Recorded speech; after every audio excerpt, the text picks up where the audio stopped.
कितने लोग आज पहली क्लास है? सभी की पहली क्लास हुई।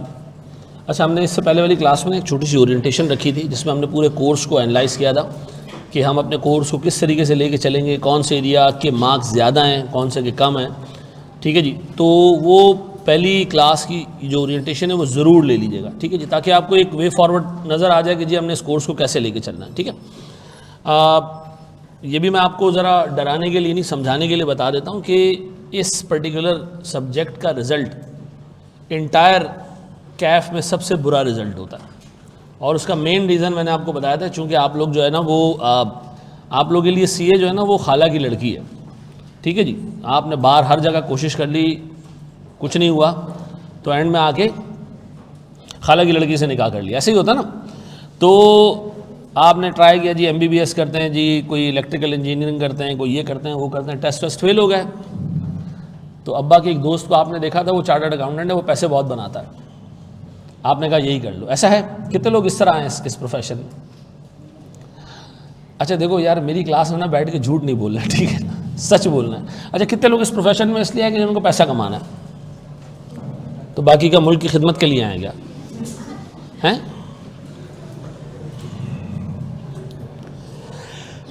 मेडिकल के टेस्ट के साथ साथ रिज़ल्ट दिया था, फिर सोचा पैसा कमा लूँ। हाँ, मैं एक छोटा सा तुम्हें इंसिडेंस बताता हूँ। मैं आदम जी कॉलेज गया था, ये सीए प्रोफेशन को सेल करने के, हमारे साथ आई कैप के भी लोग थे। तो एक एक ने आके प्रेजेंटेशन दी, सीए ऐसा, सीए वैसा, ये वो।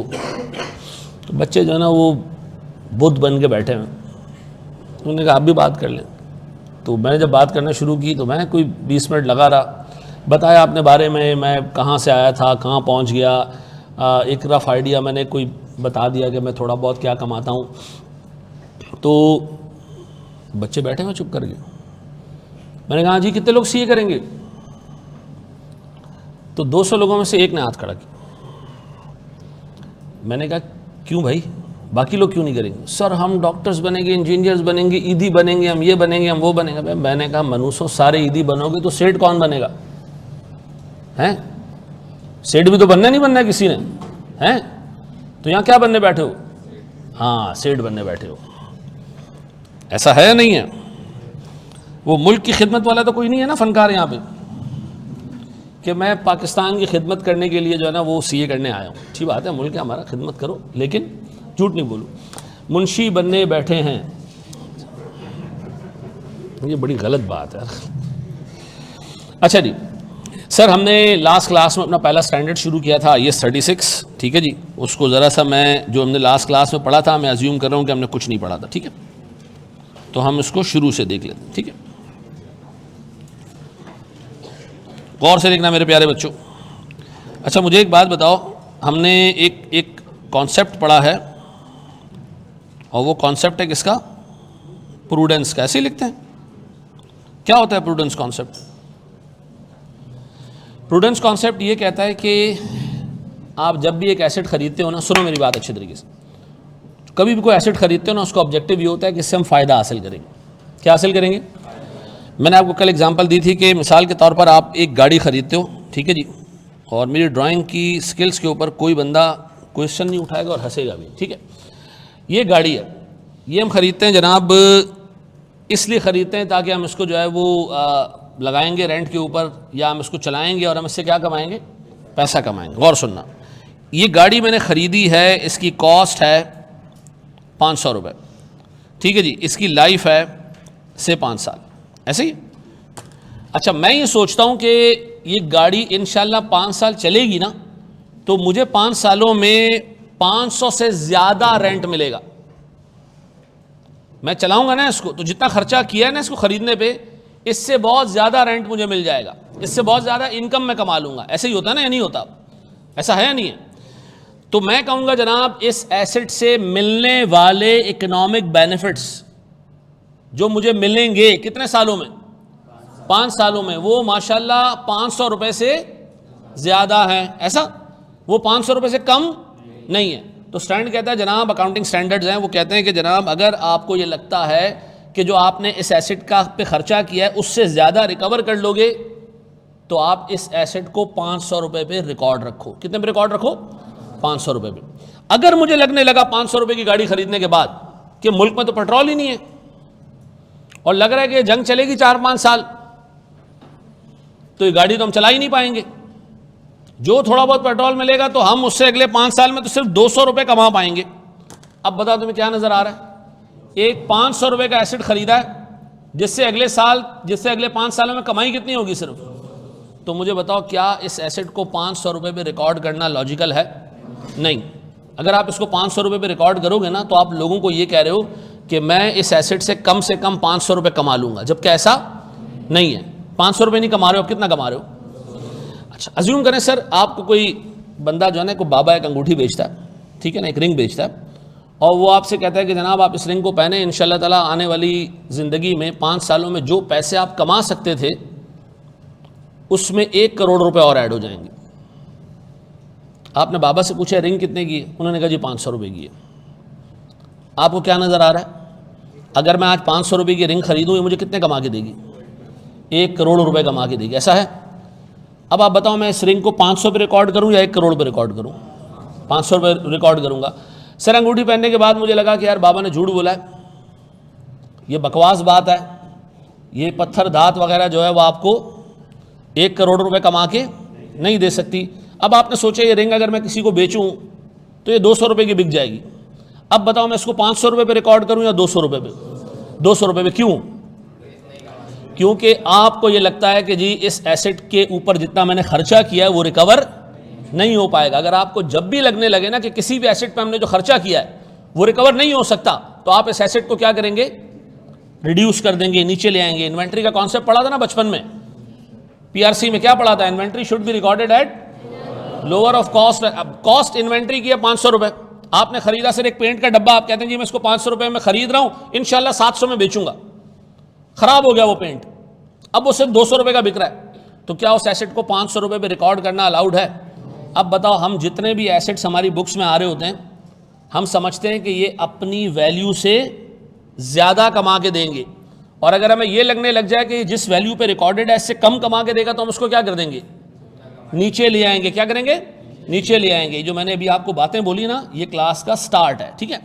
अब मैं इस पे काम करूंगा और क्लास के एंड पे भी यही लाइन आपसे बोलूंगा, लेकिन आपको ये लाइन उस वक्त काफ़ी हद तक क्लियर हो चुकी होगी। अब बताओ सर, मैंने ये एसेट खरीदा कितने का? 500 रुपये का। ये क्या है जी? मेरे पास एक गाड़ी है। क्या करूंगा इस गाड़ी का? चलाऊंगा। किस पे चलाऊंगा मैं?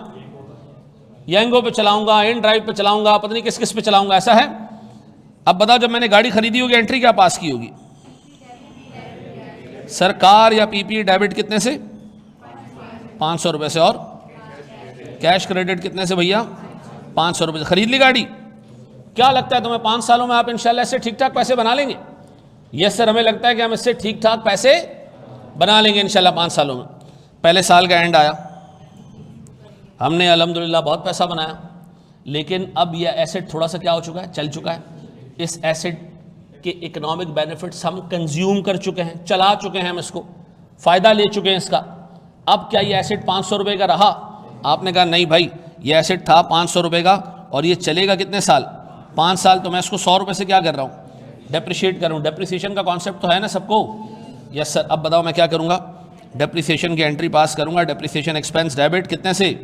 100 रुपये से। और अलाउंस या पीपी आप डायरेक्ट भी क्रेडिट कर सकते हैं, कितने से? 100 रुपये से, ऐसा है? बताओ, अब मेरे पास एसेट की कैरिंग अमाउंट क्या रह गई? कैरिंग अमाउंट का मतलब क्या होता है? हमारी बुक्स में इस वक्त ये कितने पे रिकॉर्डेड है? 400 रुपये पे रिकॉर्डेड है, ऐसा? सर, एक और साल गुजर गया, क्या किया हमने? फिर इसको डेप्रिशिएट किया, कितने रुपए पे? 100 रुपये से और डेप्रिशिएट किया इसको, ऐसा है या नहीं है? अब बताओ मेरे प्यारे बच्चों, इस एसेट की कैरिंग अमाउंट क्या रह गई? 300 रुपये रह गई, ऐसा है? अब बताओ, इसी तरह इसको चलना है आगे सालों में, लेकिन दूसरे साल के एंड पे आपको लगने लगा कि जी पाकिस्तान में फ्यूल का मसला चल रहा है और ये फ्यूल का मसला ऐसा है कि ये अगले कई सालों तक ठीक नहीं होगा। अब आपको लगने लगा कि जी मेरे इस एसेट की वैल्यू, गौर से सुनना, मेरी बुक्स में कितने की आ रही है? 300 रुपये की आ रही है। अब मैं जाता हूं मार्केट। कहां जाता हूं? कौन सी मार्केट? जहां ये पुरानी गाड़ियां खरीदी और बेची जाती हैं। मैं जब मार्केट जाता हूं, मैं पूछता हूं जनाब ये जो गाड़ी है मेरी 2 साल पुरानी गाड़ी, एक डीलर के पास जाता हूं, मैं कहता हूं 2 साल पुरानी गाड़ी मैंने बेचनी है। कौन सी गाड़ी? ये जो मेरे पास है, कितने साल हो चुके हैं इसको? किसको बोल रहा हूं मैं कि मैंने बेचना ही है? डीलर को बोल रहा हूं। डीलर ने कहा सर इसके मैं आपको पैसे दे दूंगा 240 रुपये। कितने? 240 रुपये दे दूंगा। ये 240 रुपये हमारी गाड़ी की मार्केट वैल्यू है। क्या है जी? और आइंदा के बाद हम मार्केट वैल्यू को अकाउंटिंग की ज़ुबान में क्या कहेंगे? Fair value. ऐसा ये इस गाड़ी की फेयर वैल्यू है। अब बताओ गाड़ी कितने की जा रही है? 240 रुपये की। आपकी बुक्स में कितने पे रिकॉर्डेड है? 300 रुपये पे रिकॉर्डेड है। आपको नजर आने लग गया भाई मेरी बुक्स में गाड़ी जितने पे रिकॉर्डेड है मार्केट में उतनी उसकी वैल्यू। अगर मैं इस गाड़ी को आज बेचूं कितने मिल जाएंगे मुझे? 240। 300 तो नहीं मिलेंगे। ऐसा है या नहीं है? तो मेरी गाड़ी, इसका मतलब है इस वक्त किस पे खड़ी हुई है? ओवर स्टेटेड खड़ी हुई है। ओवर स्टेटेड का मतलब जिस वैल्यू पे होना चाहिए उससे ज्यादा पे मौजूद है। मैक्सिमम कितने पैसे मिल जाएंगे इससे? 240। हमारी बुक्स में कितने पे आ रही है? तो सर मुझे लगने लगा कि यार ये तो गलत बात है। मैं तो अपनी अकाउंटिंग की बुक्स में अगर इस गाड़ी को 300 पे दिखा रहा हूं तो 300 तो मिलने नहीं है मुझे। कितने मिलने हैं मुझे? अच्छा, अब मुझे कोई करेक्ट करता है कि यार आपने क्या ये गाड़ी बेचने के लिए ली थी? मैंने कहा नहीं, मैंने तो चलाने के लिए ली थी। तो उसने कहा फिर आप इसको कंपेयर क्यों कर रहे हो फेयर वैल्यू से? आप सोचो ना, आप इसको 3 साल चलाओगे, अगर इस गाड़ी को 3 साल चलाओगे तो आपको क्या मिलेगा? आपको लोगों से रेंट मिलेगा, आप उसमें पेट्रोल का खर्चा करोगे, 10 चीज़ों का खर्चा करोगे, आपको बचेगी क्या एंड में? नेट इनकम बचेगा। बचेगा या नहीं बचेगा? अब बताओ, इस गाड़ी को चलाऊंगा तो लोगों से मुझे किराया मिलेगा और मुझे जेब से क्या खर्च करना पड़ेगा? पेट्रोल का खर्चा करना पड़ेगा, रिपेयर एंड मेंटेनेंस का करना पड़ेगा। मुझे लगता है कि अगर मैं इस गाड़ी को 3 साल चलाऊं, मुझे लगता है का मतलब है एस्टिमेट कर रहा हूं मैं, अगर मैं इस गाड़ी को 3 साल चलाऊं तो मुझे लगता है कि मैं इस गाड़ी से पैसे कमा पाऊंगा कोई 270 रुपए। कितने? 270 रुपए। कितने कमा लूंगा? सर आपको लगता है कि आप 300 रुपए कमा पाओगे? नहीं। बेचूंगा तो कितने मिलेंगे और चलाऊंगा तो कितने मिलेंगे? तो बताओ सर, एक अक्लमंद आदमी, एक प्रूडेंट आदमी इसको चलाएगा या बेचेगा? चलाएगा। कितने कमाने के लिए? तो बताओ इस गाड़ी से मैक्सिमम कितने पैसे रिकवर हो सकते हैं? क्या इस गाड़ी से 240 रिकवर हो सकते हैं? हाँ। क्या इस गाड़ी से 270 रिकवर हो सकते हैं? हाँ। तो बताओ इन दोनों में से एक अक्लमंद आदमी जो पानी को मम नहीं कहता, ठीक है जी, दिमाग से सोचता है, सर बेवकूफ नहीं है, वो इस गाड़ी को चलाएगा या बेचेगा? चलाएगा। तो कितने कमा लेगा? 270। लेकिन फिर भी 300 तो नहीं कमा पाएगा ना। किसी भी हाल में 300 रुपये तो कमाई होते हुए नजर नहीं आ रही। हमारी बुक्स में कितने पे गाड़ी खड़ी है? सर 300 रुपये पे खड़ी है। तो क्या हम अपने यूज़र को, जो हमारे फाइनेंशियल स्टेटमेंट्स देखता है, उसको सही पिक्चर बता रहे हैं कि जी हमारे पास एक गाड़ी जिसकी वैल्यू 300 है? नहीं, 300 तो नहीं है सर। कितनी है मैक्सिमम वैल्यू इसकी? तो सर हमें काम ये करना चाहिए, इस एसेट को 300 रुपये से गिरा कर कितने पे ले आना चाहिए? 270 रुपये। ऐसा है। और क्या बुक करना चाहिए? एक लॉस बुक करना चाहिए। क्या बुक करना चाहिए? लॉस। किस तरह बुक करूंगे लॉस? इंपेयरमेंट लॉस डेबिट कितने से? 30 रुपये से। और सर पीपी क्रेडिट कितने से? 30 रुपये से। बताओ इंपेयरमेंट कब आता है? जब एक एसेट के कैरिंग अमाउंट को हम रिकवर नहीं कर पा रहे होते हैं। एक एसेट की कैरिंग अमाउंट को अगर आप रिकवर नहीं कर पाओगे तो क्या करोगे? उस पर इंपेयरमेंट लॉस बुक करना पड़ेगा। ये गाड़ी आपकी बुक्स में कितने पे आ रही है? क्या किसी सूरत में भी गाड़ी को बेचकर या चलाकर आप 300 रुपये रिकवर कर पा रहे हो? नहीं सर। कितने रिकवर कर पा रहे हो? मैक्सिमम। तो सर आपको ये बात पता चल गई है कि यार ये एसेट, ये 300 रुपये मुझे कमा के नहीं देगा, तो मुझे इसको क्या कर देना चाहिए? इंपेयर कर देना चाहिए। क्या करना चाहिए? आपने मेरे साथ बोलना है भाई, आप और मुझ में एक थोड़ा सा छोटा सा फर्क है। आप इस प्रोफेशन में मुझसे शायद 20 साल बाद आए हो, मैं आपसे 20-22 साल पहले आया हूं, और हम में कोई फर्क नहीं है, ठीक है जी। और अपने दिमाग में चीज डाल दो कि जब मैं आपसे सवाल पूछूंगा आपने कॉन्फिडेंटली जवाब देना है, किसी से कम नहीं हो, चाहे किसी भी बैकग्राउंड से आ रहे हो, ठीक है जी। ये घबराया नहीं करो चीजों बात बोलने में। जवाब गलत भी आता है बोल दिया करो, हाँ जी मेरे पास ये एसेट जो 300 रुपये का कैरी हो रहा है, क्या ये 300 रुपये मुझे कमा के दे रहा है? नहीं सर। तो मुझे इस एसेट को क्या कर देना चाहिए? अब बताओ इस 240 को आपने क्या नाम दिया? Fair value. क्या नाम दिया? फेयर वैल्यू नाम दिया। इस 270 को हम क्या नाम दे रहे हैं? Value in use. Value in use का मतलब अगले 3 साल चला के हम इससे क्या कमाएंगे, ये आपको ख्वाब में जो है वो कोई बशारत हुई है? नहीं सर, क्या है ये हमारा एक एस्टिमेट है।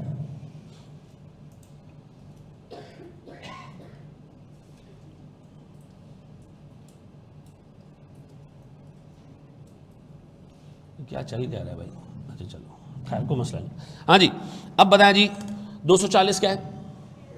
फेयर वैल्यू का मतलब बेच के कितने हम हासिल कर सकते हैं, वैल्यू इन यूज चला के कितने हासिल कर सकते हैं, इस्तेमाल करके कितने हासिल कर सकते हैं, कैरिंग अमाउंट हमारी बुक्स में कितने पे रिकॉर्डेड एसेट। क्या आपकी बुक्स में एसेट जितने पे रिकॉर्डेड है उतने कमा लोगे?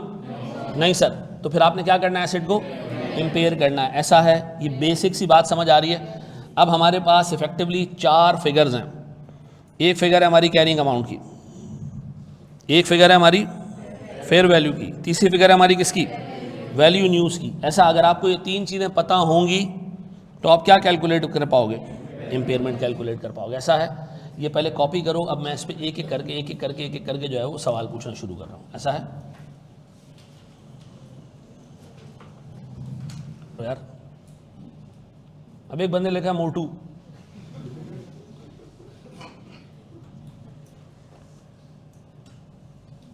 आगे बढ़े हम दोस्त। आ जाएंगी, ताहा भी अगले हफ्ते में आ जाएंगी। चलो जी आगे बढ़े हम। एक छोटी सी डिस्कशन हम करते हैं। बोर्ड पे देखिएगा, सारी चीज़ें छोड़ दें और सिर्फ फोकस करें बोर्ड पर। सारी चीज़ें छोड़ दें मेरे प्यारे भाई। यार मुझे एक बात बताओ, अगर मैं बात करता हूँ एक मार्केट की, मार्केट क्या होती है? आज के बाद जब हम मार्केट को रेफर करेंगे, मार्केट वो जगह है जहाँ एक पर्टिकुलर चीज़ के बहुत सारे बायर्स और सेलर्स मौजूद होते हैं। ऐसा है? अच्छा जी, ये जो बायर और सेलर्स होते हैं ना, इनको टेक्निकल जुबान में कहते हैं मार्केट पार्टिसिपेंट्स। क्या कहते हैं? आइंदा के बाद आप ये वर्ड सुनो ना, मार्केट पार्टिसिपेंट्स, तो आपको पता होना चाहिए ये बायर सेलर्स की बात हो रही है। ठीक है जी। अज्यूम करें हमारे पास एक ये आईपैड है। ठीक है जी, ये आईपैड है मेरे पास, ये मैं बेचने जा रहा हूँ। क्या करने जा रहा हूँ? मैंने कहा मेरे पास एक अपडेटेड आ चुका है, तो ये पुराना वाला है, इसको बेच देते हैं। ठीक है जी। अब मैं इसको बेचने गया तो मैं कहाँ जाऊँगा? इसको बेचने के लिए मैं कहाँ जाऊँगा? इसको बेचने के लिए मैं जूतों की मार्केट जाऊँगा या इसको बेचने के लिए मैं सब्जी मंडी जाऊँगा? कहाँ मार्केट जाऊँगा? सर इसी आईपैड्स की मार्केट्स में जाऊँगा ना। तो मैं वहाँ गया तो सर वहाँ एक हज़रत मौजूद हैं। ये हज़रत इस तरह के आईपैड्स ख़रीदते और बेचते हैं। ये बंदा कौन है? ये मार्केट पार्टिसिपेंट है या नहीं है? ऐसा है, इसकी एक दुकान है सर सदर में, और सदर हम गए सर ये बेचने के लिए। ये मैं हूँ सर। मैं इस मार्केट पार्टिसिपेंट को कहता हूँ, ए मार्केट पार्टिसिपेंट भाई, ए मार्केट पार्टिसिपेंट भाई, मैं ये वाला स्पेसिफिक आईपैड बेचना चाह रहा हूँ, ये वाला स्पेसिफिक आईपैड बेचना चाह रहा हूँ। उसने कहा ये जो आपके पास आईपैड है, जो आप मेरे पास बेचने के लिए लेकर आ रहे हो, ये आईपैड M1 है। क्या ये इसका मॉडल है? उसने कहा सर ये आईपैड आप देखें, आपने इसकी जो है ना वो सारी चीज़ें एक की हुई हैं, आपने इसको इतने बुरे तरीके से इस्तेमाल किया है, तो मैं इसके पैसे आपको दूंगा सिर्फ 50,000 रुपये। कितने? अब बताओ चाचा ने इसके कितने दाम लगाए? ये जो चाचा दाम लगा रहे हैं ये कहलाती है बिड प्राइस। क्या कहलाती है? आप आज के बाद मार्केट में कोई चीज़ बेचने जाएं तो सामने वाला जो दाम लगाएगा उसको हम क्या कहेंगे? Bid price. क्या कहेंगे? Bid price. कितनी बिड प्राइस लगी है सर इसकी? 50,000। मैंने इसको खोला, मैंने कहा सर आपको पता नहीं है ये आईपैड कितना बरकती है। जब हम 2020 में कोविड आया तब मैंने ख़रीदा था, तब से लेके आज तक मैं हज़ारों स्टूडेंट इस पर पढ़ा चुका हूँ, हज़ारों क्लासेस ले चुका हूँ। आपको पता नहीं है इस आईपैड ने मेरा कितना साथ दिया। चाचा सुन रहे थे। चाचा ने कहा अच्छा तो फिर। मैंने कहा यार 50,000 तो बहुत कम है। चाचा आप एक काम करें, आप मुझे इस आईपैड के 3 लाख रुपए दे दें। ठीक है जी। ये क्या जी? चाचा ने मुझे पानी की एक बोतल दी और कहा बेटा मुंह धो लो, शायद नशा उतर जाए। मैंने कहा क्यों? उसने कहा दिमाग ख़राब है तुम्हारा, 3 लाख रुपए का, तुमने ख़रीदा कितने का था? मैंने कहा ये मैंने 4 साल पहले, 5 साल पहले, 6 साल पहले ख़रीदा था, कोई 2 लाख रुपए का। तो उसने कहा तुम इसको 6 साल रगड़ने के बाद भी क्या मांग रहे हो? मैंने कहा ये तो शुक्र करो 3 लाख मांग रहा हूँ, 3 करोड़ नहीं मांग रहा हूँ। अदरवाइज मैंने इस पर्टिकुलर आईपैड से करोड़ों रुपए कमाए होंगे, आपको पता नहीं है। इस वक्त आपको सिर्फ ये आईपैड चाहिए टीचिंग के लिए बस, और आपको कुछ भी नहीं चाहिए। अगर आप ये तस्वीर के बगैर पढ़ाना चाहते हो ना, this is the only investment जो आपको करनी है। मैंने कहा मैंने तो इससे कितने पैसे कमाए और मुझे लगता है आगे भी कमा सकता हूं। तो चाचा ने कहा कि भाई नहीं, इस तरह मार्केट नहीं चलती है, हम इसको कितने का लेंगे? 50,000 का। मुझे बताओ सर, इस पर्टिकुलर चीज की फेयर वैल्यू कितनी है? 50,000 या 3 लाख? यार आप तो अपनी चीज की कुछ भी मांग लोगे ना, वो इसकी मार्केट वैल्यू थोड़ी बन जाएगी। मार्केट वैल्यू क्या होगी? जो सामने वाला बंदा इसके कोट कर रहा है, ऐसा। अच्छा अब और सुनना, चाचा के पास इसी तरह का एक पुराना M1 और पड़ा हुआ था। मैंने कहा चाचा ये आपको किसने दिया है? उस चाचा ने कहा ये अभी भी तुम्हारी तरह एक टीचर आया था, वो बेच के गया। ठीक है जी, ये तुम्हारी तरह का एक टीचर आया था, वो अभी मुझे ये क्या आईपैड बेच के गया। मैंने कहा चाचा एक बात बताओ, अगर ये मैं तुमसे खरीदूं इसी तरह का आईपैड अगर तुम्हारे पास पड़ा हुआ मैं तुमसे खरीदूं, चाचा ने कहा ये मैं आपको 80,000 का बेचूंगा। ऐसा? मैंने कहा चाचा आप भरोसे वाले नहीं हो, आप मेरी चीज कितने में खरीद रहे हो और इसी तरह की अपनी चीज कितने में दे रहे हो? अच्छा ये जो इसी तरह का एसेट है, मेरा एसेट नहीं, इसी तरह का जो एसेट है उसकी वैल्यू कितनी है? इसको हम कहते हैं रिप्लेसमेंट वैल्यू। क्या कहते हैं? अब बताओ जी, हमारे पास एक एसेट है आईपैड, 3 वैल्यूज आ चुकी हैं उसकी। मेरे इस आईपैड की, इस स्पेसिफिक आईपैड की मार्केट पार्टिसिपेंट ने क्या वैल्यू लगाई है? 50,000। मैं इसके कितना मांग रहा हूं और इस जैसे एसेट की वैल्यू मार्केट में कितनी है?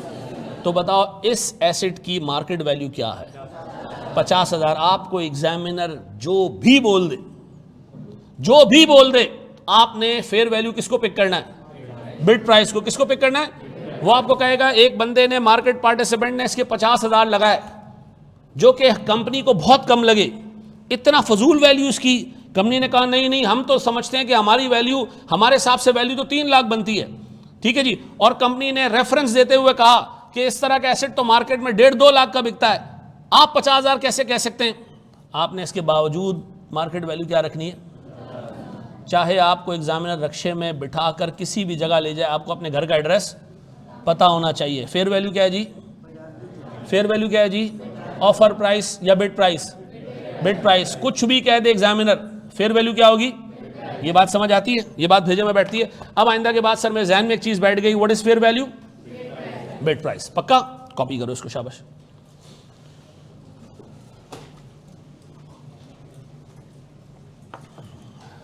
एक बच्चे ने बड़ा अच्छा सवाल पूछा है, उसने कहा सर आप ये बेचने गए, मार्केट पार्टिसिपेंट ने कितने पैसे लगाए?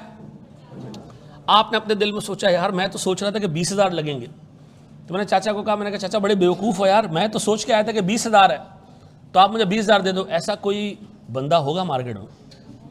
आमतौर पे ऑफर प्राइस बिड से ज़्यादा होती, इवन अगर कम भी हो जाए ना तो भी आपकी फेयर वैल्यू क्या होगी? बिड प्राइस होगी। ख़त्म। ठीक है जी, एक ही चीज़ है। ये बिड आपने याद रखना है, तो याद रखना बोली लगती है ना। ठीक है जी, तो खरीदार क्या करता है? 5 लाख, 3.5 लाख, 8.5 लाख, वो क्या कर रहा होता है? बिडिंग कर रहा होता है, यानी वो प्राइस लगा रहा होता है कि मैं इतने में खरीदना चाह रहा हूं। ठीक है जी, तो खरीदार जो प्राइस लगाएगा उसको हम क्या कहेंगे? Bid price. आपके लेक्चर के साथ साथ प्रैक्टिस कितना टाइम दीजिएगा? भाई रोज़ का आधा घंटा आपने प्रैक्टिस करनी है। ठीक है, डेली एक सवाल आपको होमवर्क के तौर पे मिलेगा, आपने वही काम करना है, बाकी आपने कुछ भी नहीं करना। ठीक है, इंटर में सिर्फ अकाउंटिंग पढ़ी थी, कोई मसला नहीं है। आपको जो चीज़ें मैं पढ़ाऊँगा ना, उसका जिस हद तक बेसिक्स का हिसाब किताब होगा ना, उसी में मैं कवर कर दूँगा। ये अभी तक जो चीज़ें हमने पढ़ी हैं, इसमें किसी को मसला है? इसका ताल्लुक बेसिक से नहीं, कॉमन सेंस से, वो मसला नहीं होगा। अच्छा एक बात बताओ, इन्वेंट्री इंपेयर होती है? हैं? इन्वेंट्री क्या होती है? जो आपने बेचने के लिए ली होती है, उसके अंदर यूज करने वाला फैक्टर। तो इसलिए आप इन्वेंट्री को हमेशा कंपेयर करते हो उसकी कैरिंग अमाउंट को किससे कंपेयर करते हो? एनआरवी यानी कि मार्केट वैल्यू से कंपेयर करते हो। उसके अंदर ये वैल्यू इन यूज का कॉन्सेप्ट नहीं आता। क्यों? हमने इन्वेंट्री यूज थोड़ी करनी है, इन्वेंट्री क्या करनी है? बेचनी है ना। तो वहां पर आप ये वाला हिसाब किताब नहीं करते हो, आप सिर्फ किससे कंपेयर करते हो? NRV is technically a form of market price, जिसको हम आगे जाके डिटेल में देखेंगे। डन है? अच्छा जी, अब आओ मेरे प्यारे बच्चों, एक छोटा सा सवाल हम करेंगे।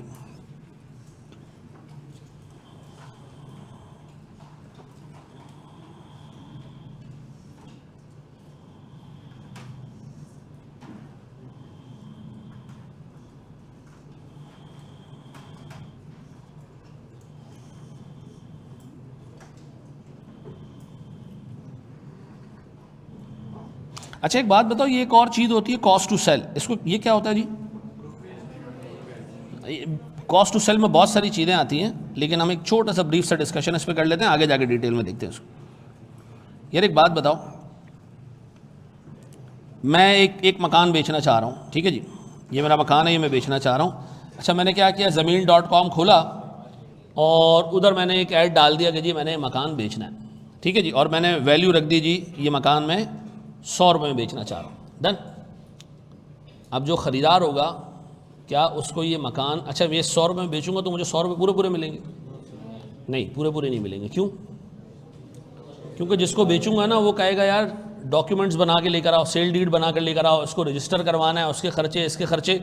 तो मुझे लगता है जब ये मकान में बेचने जाऊँगा ना तो 100 रुपये कमाने के लिए मुझे 5 रुपये का खर्चा करना पड़ेगा। ऐसा है, ये चिल्लर में बेचना चाह रहा हूँ। अभी मैंने फ़ोन पे बात की तो मुझे पता चला कि जी चिल्लर जो है वो कैमरे वैमरे से मैंने उसको दिखा दिया, उसने कहा चिल्लर में 20,000 रुपये में ख़रीद लूँगा। किसको मैंने बोला, ये किससे पूछा? मार्केट पार्टिसिपेंट से। कितने लगाए उसने इसके? लेकिन मुझे लगता है इसको उठा के रक्शे में ले जाके, अब सुजुकी में ले जाके मैं जब वहाँ लेके पहुँचूँगा ना तो मुझे तकरीबन 20 रुपये का खर्चा करना पड़ेगा। जैसे मैंने इसे 2,000 रुपये का खर्चा करना पड़ेगा। तो मुझे बताओ ये 2,000 रुपये का खर्चा करना ये ज़रूरी है? हाँ ना, ये ज़रूरी है। क्यों? बेचने के लिए इसको लेके जाना पड़ेगा मार्केट, तो वो सारे खर्चे जो बेचने के लिए ज़रूरी होते हैं उसको हम क्या कहते हैं? तो आपको एग्ज़ाम में अगर कॉस्ट टू सेल दिया हो तो आप फेयर वैल्यू में से वो क्या कर देना, माइनस कर देना, क्योंकि हमारी जेब में 100 नहीं आएंगे बल्कि 95 आएंगे। ऐसा है। तो अब मेरे प्यारे बच्चों मुझे एक बात बताओ, आपने एसेट के कैरिंग अमाउंट को, अगर कैरिंग अमाउंट किसी एसेट का 1,200 रुपये है और इसकी फेयर वैल्यू 1,000 रुपये है और उसको बेचने पे ख़र्चा आएगा से 56 रुपये का, तो ये कितना हो जाता है? 944। और अगर हम इसको चलाते रहें आगे की ज़िंदगी में तो ये हमें 1,150 रुपये कमा के देगा। बताओ जी इस एसेट को अगर हम अभी के अभी बेचने जाएं कितने पैसे मिल जाएंगे? 944। और अगर इसको चलाते रहें तो कितने पैसे मिलेंगे? तो बताओ सर, मेरे पास एक प्रूडेंट आदमी इसको चलाएगा या बेचेगा? चलाएगा। तो इसका मतलब है मैक्सिमम रिकवरी कितनी हो सकती है इससे? इस मैक्सिमम रिकवरी को हम कहते हैं रिकवरेबल अमाउंट। क्या कहते हैं? अब रिकवरेबल अमाउंट कितना है इन दोनों में से जो हायर है? कौन सा? क्या ये 1150 भी तुम्हें 1,200 रुपये रिकवर करते हुए नज़र आ रहा है? नहीं सर, ये 1,200 रुपये मुझे रिकवर होते हुए नज़र, तो बताओ मेरे पास इम्पेयरमेंट लॉस कितने का है? 50 रुपये का। ऐसा है, ये बात भेजे में बैठती है। अब मैं आपको आपका पहला क्वेश्चन दूँ, कर लोगे मैनेज? ये कॉपी तो नहीं करना ना?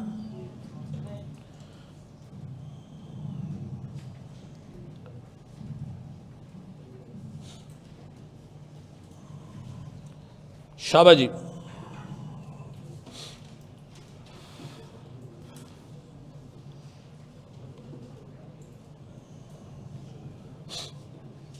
आगे चले।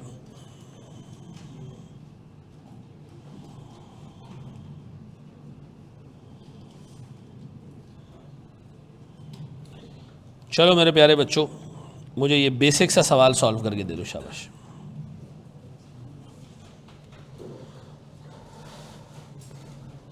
सब अब क्लास का यही टाइम हुआ करेगा रोज़, ठीक है? 10 बजे से हमारी क्लास शुरू हुआ करेगी। What if they have to sell at that. अच्छा एक चीज़ याद रखना, एग्जाम में अगर वो ये कह देना, गौर तो सुनना, मैं फिर रिपीट कर दूं, मुझे बताओ ऊपर वाले एसेट को बेचना चाहिए या चलाना चाहिए? और आपको एग्जामिनर लिख के दे रहा है the company is not willing to use it, the company will definitely sell it, use करना ही नहीं चाह रही है। अब बताओ रिकवरेबल अमाउंट क्या है? अब भी 1150 ही है।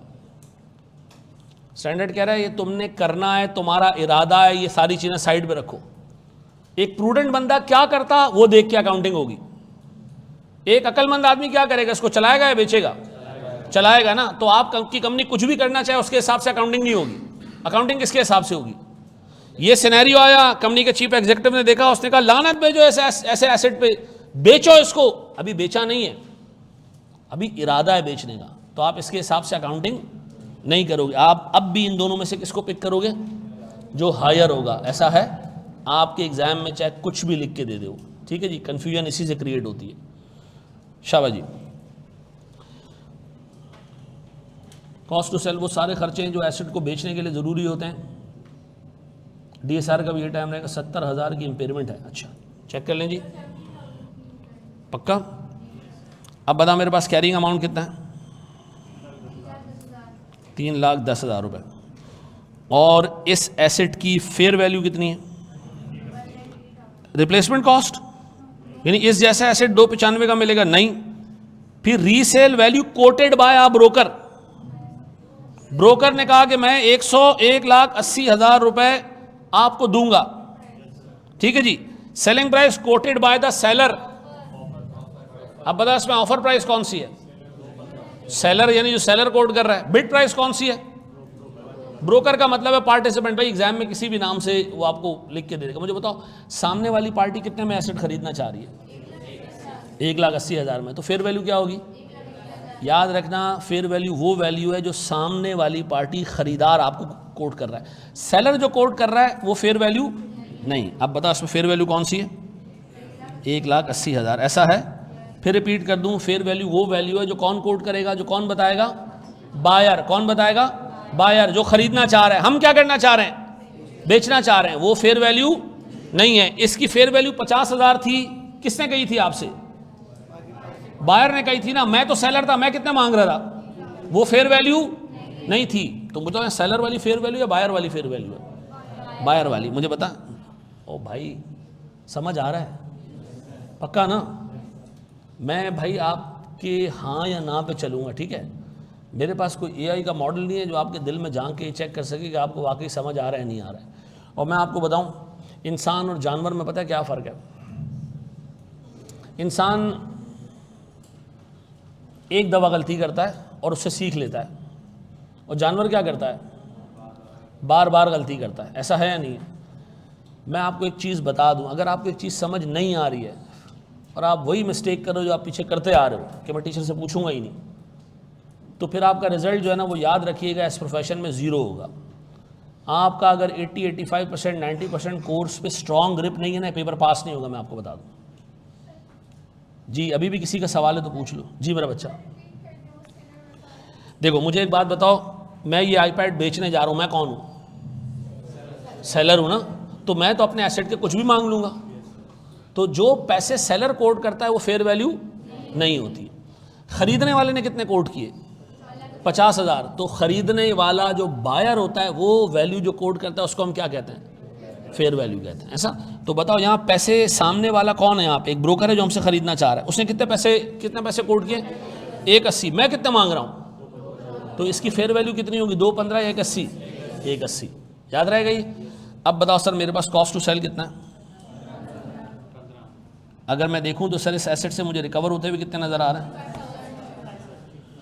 3,10,000 का एसेट है, बेचेंगे तो रिकवरी सिर्फ 1,65 की है। चलाएं तो ये कहाँ लिखा है जी? ये रहा सर। अब बताओ एक प्रूडेंट बंदा जो रोटी मुंह में डालता है सर और पानी को मम नहीं कहता, इन दोनों में से ज़्यादा वैल्यू किस में नज़र आ रही है उसको? तो वो चलाएगा या बेचेगा? अब एक कंपनी कह रही है नहीं मैं तो लानत बेचती हूँ इस एसेट के ऊपर, ये क्या फजूल एसेट है। आप उसको कहें आप लानत बेचते रहें, अकाउंटिंग हमने आपके लानत के हिसाब से नहीं करनी है, हमने अकाउंटिंग करनी है प्रूडेंट इन्वेस्टर के हिसाब से। बताओ सर मेरे इस एसेट की मैक्सिमम रिकवरी कितनी है? 240। कैरिंग अमाउंट कितनी है? 310। कितने से एसेट इंपेयर होता हुआ नज़र आ रहा है? 70,000 रुपये से। ऐसा है मेरे प्यारे बच्चों। इसकी एंट्री क्या पास होगी? Very good sir. Impairment loss debit और अच्छा, पेपर में एक सवाल आया, calculate impairment and prepare journal entry. ठीक है जी, 8 नंबर का सवाल है, उसमें 6 नंबर ऊपर के हैं और 2 नंबर के इसके एंट्री बनाने के। आपने पूरे सवाल का बेड़ा गर्क कर दिया, सारी कैलकुलेशन गलत कर दी। एंट्री में डेबिट और क्रेडिट सही अमाउंट से नहीं, एंट्री में डेबिट और क्रेडिट सही अकाउंट से कर दिए। आपको एंट्री के पूरे नंबर मिल जाएंगे। जो वैल्यू के 6 नंबर है ना वो आपको नहीं मिलेंगे, लेकिन एंट्री के पूरे नंबर मिल जाएंगे। ठीक है जी, तो याद रखना, आप अगर गलती कर भी दे तो एक स्टेप पे आगे के उस पर आपको पूरे पूरे मार्क्स मिल जाते हैं। ऐसा cost to sell Rao Hamza बाई, छठी दफ़ा मैं रिपीट कर रहा हूँ, वो सारे खर्चे जो एसेट को बेचने के लिए ज़रूरी होते हैं।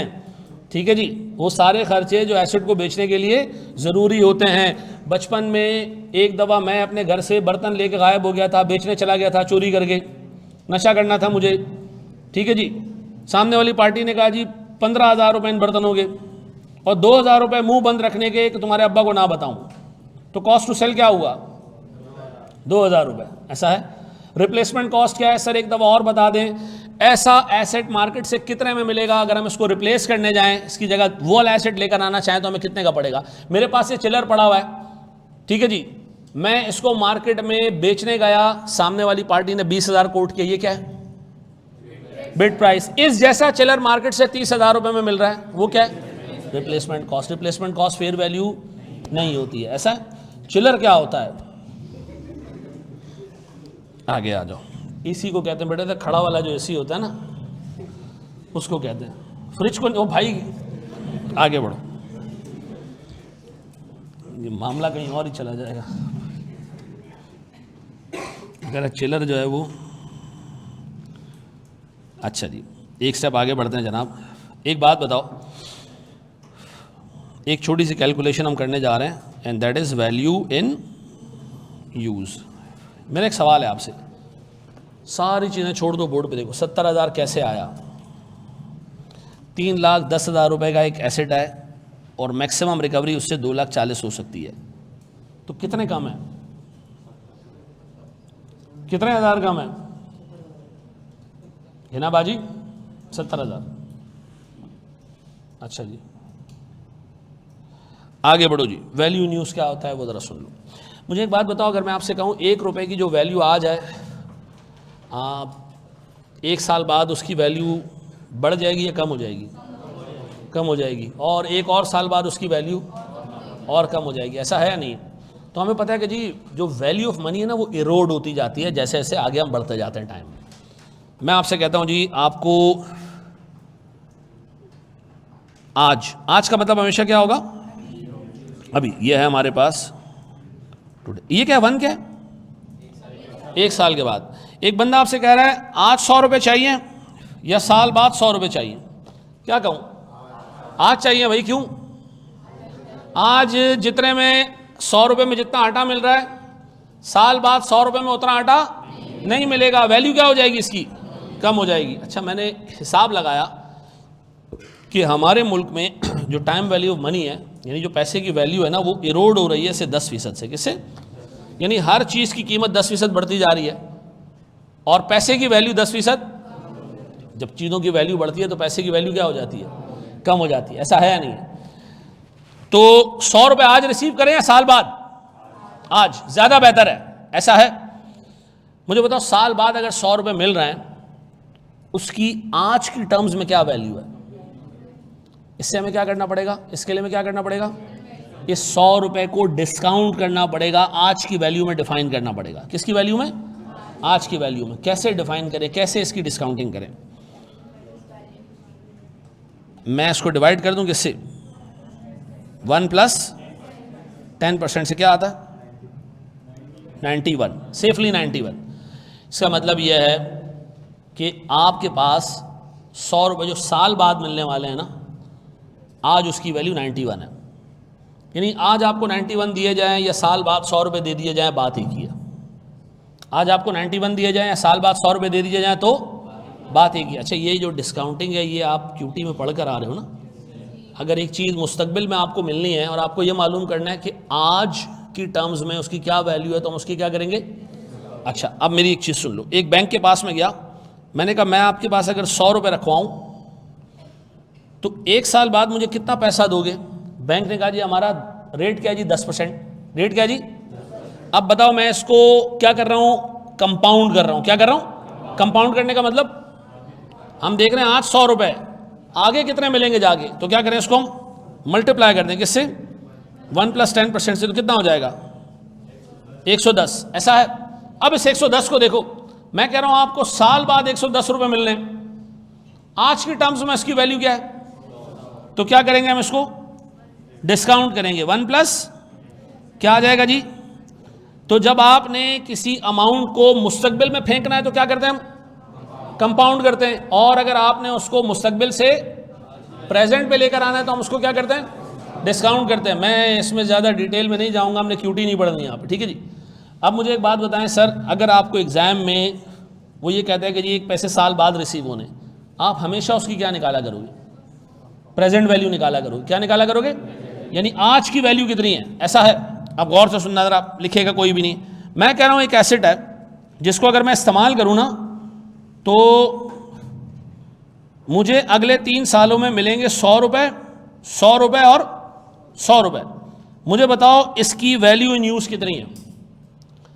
तो आप ये कह सकते हो कि इसकी वैल्यू इन यूज़ 300 रुपये, ये गलत हो जाएगा। क्यों, 100 रुपये की वैल्यू जो आज है वो 1 साल बाद नहीं होगी, 2 साल बाद तो उससे भी कम हो चुकी होगी, 3 साल बाद तो उससे भी कम हो चुकी होगी। तो ये जो आपको पैसे मुस्तकबिल में मिल रहे हैं, अगर मैं कहूँ कि जी इनकी आज वैल्यू क्या है, तो इसकी आज वैल्यू निकालने के लिए हमें क्या करना पड़ेगा, इसको डिस्काउंट करना पड़ेगा। अज्यूम करते हैं कि हमारे पास डिस्काउंट रेट कितना है जी, 10%। कितना है जी, 10%। तो बताओ मैं इसको क्या करूँगा, divided by 1 plus 10% raise to power 1, और फिर divided by 1 plus 10% raise to power 2, और 100 divided by 1 plus 10% raise to power 3। मुझे बताओ इसकी क्या वैल्यू है, इसकी क्या वैल्यू है और इसकी क्या वैल्यू है। ये तो 91 हो जाएगा, ये 82.6 और ये 75.1। ऐसा मुझे बताओ ये तीनों मिला के कितने बनते हैं, 249 कर लूँ सेफली।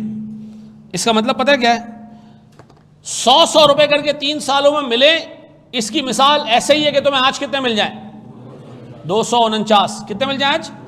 तो मुझे एक बात बताएं सर, जो पैसे मुस्तकबिल में मिलने हैं उनकी वो वैल्यू तो नहीं होगी जो आज है। तो हमें वैल्यू न्यूज़ निकालने के लिए एग्ज़ाम में क्या देगा, वो डाटा देगा कि अगले साल इस एसेट से इतने पैसे मिलने हैं, चला के फिर अगले साल इतने मिलने हैं, फिर अगले साल इतने मिलने हैं। हमने उनको सिंपली क्या करना होगा, प्रेजेंट वैल्यू निकालनी पड़ेगी। क्या करना पड़ेगा, उसको डिस्काउंट करना पड़ेगा। क्या निकालनी पड़ेगी, क्यों निकाल लो प्रेजेंट वैल्यू सर, क्योंकि मुझे वैल्यू इन न्यूज़ आज की टर्म्स में निकालनी है, और आज की टर्म्स में निकालने के लिए मुझे क्या करना पड़ेगा, उसको डिस्काउंट करना पड़ेगा। मैं फिर रिपीट कर दूं, अगर आपके पास पैसे पड़े हुए हैं तो क्या ये पैसे अगर आप रख दो अपने पास, कहीं पर भी इन्वेस्ट ना करो, तो मुझे बताओ उसका नुकसान क्या है। सर इसकी वैल्यू ओवर द पीरियड क्या होती जाएगी, कम होती जाएगी। जो पैसे की वैल्यू आज है वो कल नहीं होगी, और उसके आगे नहीं होगी, और उसके और आगे नहीं होगी, कम होती जाएगी। तो मुझे बताओ 100 रुपये जो 1 साल बाद रिसीव होने, उसकी वैल्यू कितनी हो गई, 91। आज उसकी वैल्यू 91 है, यानी अगर आपको कोई 91 आज दे, ऐसा ही है कि आपको साल बाद क्या दे दे वो। अगर आपको एक बंदा आज 82.6 रुपीज़ दे, ये ऐसा ही है कि आपको 2 साल बाद क्या दे दे। और अगर कोई बंदा आपको 100 रुपये 3 साल बाद दे रहा है, तो ये ऐसा ही है कि वो आज की टर्म्स में आपको कितने दे रहा है। तो मुझे बताओ सर, जब भी पैसे आपको मुस्तकबिल में मिलने होंगे, आप आज की टर्म्स में उसकी वैल्यू निकालोगे तो क्या करना पड़ेगा, डिस्काउंट करना पड़ेगा। ऐसा है, बोर्ड पे देखिएगा मेरे प्यारे बच्चों, वैल्यू न्यूज़ निकालने के लिए हम क्या करेंगे, हमेशा क्या किया करेंगे, डिस्काउंट किया करेंगे। क्यों डिस्काउंट करोगे, गौर से सुनो। कैरिंग अमाउंट किस डेट की होती है, आज की। Fair value less cost to sell किस डेट की है, आज की। तो वैल्यू न्यूज़ भी किसकी होनी चाहिए, आज की होनी चाहिए। तो आज की वैल्यू न्यूज़ लाने के लिए हमें क्या करना पड़ेगा, वैल्यू न्यूज़ तो फ्यूचर के कैश फ्लोज है, फ्यूचर में जो मिलना है अंदाज़ा है हमारा, हम उसका क्या निकालेंगे, प्रेजेंट वैल्यू निकालेंगे, प्रेजेंट वैल्यू निकालेंगे, ताकि हम उसको किस पे ले आएँ, आज पे ले। कैरिंग अमाउंट किस डेट की है, फेयर वैल्यू किस डेट की है, आज मार्केट में गए थे ना। वैल्यू न्यूज़ तो मुस्तकबिल के कैश फ्लोज है ना। कैश फ्लोज का क्या मतलब होता है, इस्तेमाल करेंगे तो मिलेगा हमें। अगर हम गाड़ी को चलाएंगे 3 साल, तो पैसे तो 3 साल में मिलेंगे ना। तो हमें क्या निकालना पड़ेगा, उसका प्रेजेंट वैल्यू। वैल्यू न्यूज़ का मतलब क्या होता है, एसेट से मिलने वाले फायदे का प्रेजेंट वैल्यू कितना है। ऐसा प्रेजेंट वैल्यू निकालने की लॉजिक क्या, लॉजिक है, क्यों निकाल रहे हो सर, क्योंकि मुस्तकबिल के पैसे आज की टर्म्स में कम बनेंगे। तो हमने सारी कैश फ्लो, सारी वैल्यूशन किस डेट पे करनी है, सारी कैलकुलेशन किस डेट पे करनी है, आज की डेट पे। तो वैल्यू न्यूज़ किस कौन से कैश फ्लो जो मुस्तकबिल में मिलेंगे, तो हमें क्या निकालना पड़ेगा, उसका प्रेजेंट वैल्यू निकालनी पड़ेगी। ऐसा है, ये बात समझ आती है? अब बताओ एग्जाम में आपको अगर वैल्यू इन यूज कैलकुलेट करने के लिए इस तरह के अमाउंट्स दे दी जाए तो आप उनकी क्या निकाल लिया करोगे? Present value. कॉपी करो तो एक स्टेप और आगे हम बढ़ते हैं। शाबाश। What is value in use? Present value of all future cash flows जो कि रिसीव होंगे एसेट को चलाकर, जो कि रिसीव होंगे एसेट को चलाकर। वैल्यू इन यूज का क्या मतलब है? Present value of all future cash flows जो कि एसेट को चलाकर हासिल होंगे, ऐसा है। कॉपी करें इसको सर, शाबाश। रेट वेट सब पेपर में गिवन होगा यार, अभी आराम आराम से चल रहे हैं हम।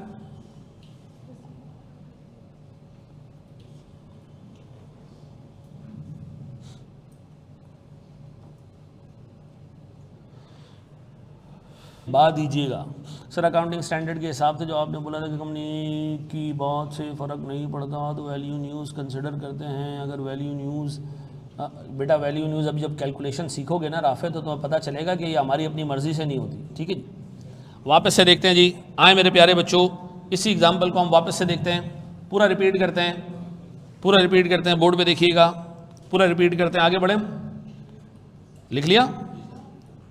पूरा रिपीट करते हैं। बस ये अगर हमने आज समझ लिया तो हमारा एक पढ़ाव पूरा हो जाएगा, पढ़ाव पूरा हो जाएगा हमारा। सारा रिपीट कर रहा हूं, एक नहीं, दो नहीं, 3 दफ़ा रिपीट कर दूंगा। बड़े हम आगे, एक सवाल में इसको डाल के रिपीट करते हैं। बड़े चलो जी, अब गौर से देखना मेरे प्यारे बच्चों, जो मैं आपको बताने जा रहा हूं, सुनना जरा गौर से। कर लिया बेटा? हाँ या ना? ना तुम्हारा निकाह हो रहा हो, मौलाना पूछे कि जी फलां बिनते फलां इतने इतने अंगमैर के साथ कबूल है, आप खामोश रहो। मजमे से कोई आवाज़ लगा दे कि कबूल है, खर्चा तुम्हारा होगा, एसेट कोई और रिकॉर्ड कर लेगा अपने पास। तो जब सवाल पूछा जाए जवाब दिया करो। हाँ जी, आगे बढ़ जा। नहीं भाई, मैं अपने ही निकाह में गया था। हराम खोरो, तुम लोग के जहनों में आती किस तरह ऐसी बात है? कह रहे सर आप भी किसी के निकाह में गए थे तो दूसरा आप घर ले आए। नहीं, ऐसा नहीं, फजूल बात कर रहे हैं। अच्छा जी, बोर्ड पे देखिएगा दोस्त, मेरे पास अगेन एक गाड़ी है जिसकी कैरिंग अमाउंट है से 800 रुपये। इसका क्या मतलब है? और ये कैरिंग अमाउंट आज 1 जनवरी 2024 की डेट पर है। कैरिंग अमाउंट का मतलब क्या है? कोई नहीं लिख रहा, कोई नहीं लिख रहा, सिर्फ सुन रहे हो मुझे। कैरिंग अमाउंट का मतलब क्या है? मेरी बुक्स में आज ये एसेट कितने रुपए पे रिकॉर्डेड है, ऐसा है? पक्का? अच्छा जी, आज की बात हो रही है। अच्छा जी, मैं आज मार्केट में गया, मैंने कहा जी मैं इसको बेचना चाह रहा हूं। तो बंदे ने कहा अभी खड़े खड़े पैसे ले लो 700 रुपये, और ब्रोकरेज आएगी सर इसके ऊपर कोई 50 रुपए की। कितने हो जाएंगे? 650 रुपये। अभी के अभी इसको बेचूं राइट नाउ, कितने पैसे मिल जाएंगे? 650 रुपये। ये भी किस डेट की वैल्यू है? 1 जनवरी 2024 की। ऐसा? अब ये जो मेरे पास एसेट है ना, ये अगले 3 साल तक चलेगा। कितने साल तक? अभी अगर इसको बेचूं तो कितने मिलेंगे? 650। अब मैं बैठा, मैंने कहा जी आज, 1 साल बाद, 2 साल बाद, 3 साल बाद अगर मैं इसको चलाता हूं, मैं इसको बेचता नहीं हूं, तो मुझे लगता है कि अगले साल मैं इससे 300 रुपये कमा लूँगा। मुझे लगता है कि उसके अगले साल मैं इससे 200 रुपये कमा लूँगा, और मुझे लगता है कि उसके अगले साल मैं इससे फिर से 300 रुपये कमा लूँगा। ऐसा? अब बताओ ये पैसे तुम्हें कब मिलेंगे? मुस्तकबिल में मिलेंगे। क्या करके मिलेंगे तुम्हें? ये एसेट को चलाकर। ये गाड़ी है मिसाल के तौर पर, चलाऊंगा तो अगले साल मुझे किराया कितना मिलेगा? 300, अंदाज़ा है मेरा। उसके अगले साल कितने मिलेंगे? उसके अगले साल कितने मिलेंगे? ये अंदाज़ा होता है हमारा। अब बताओ क्या इन तीनों को ऐड कर दूं? नहीं सर, ये तो गलत हो जाएगा।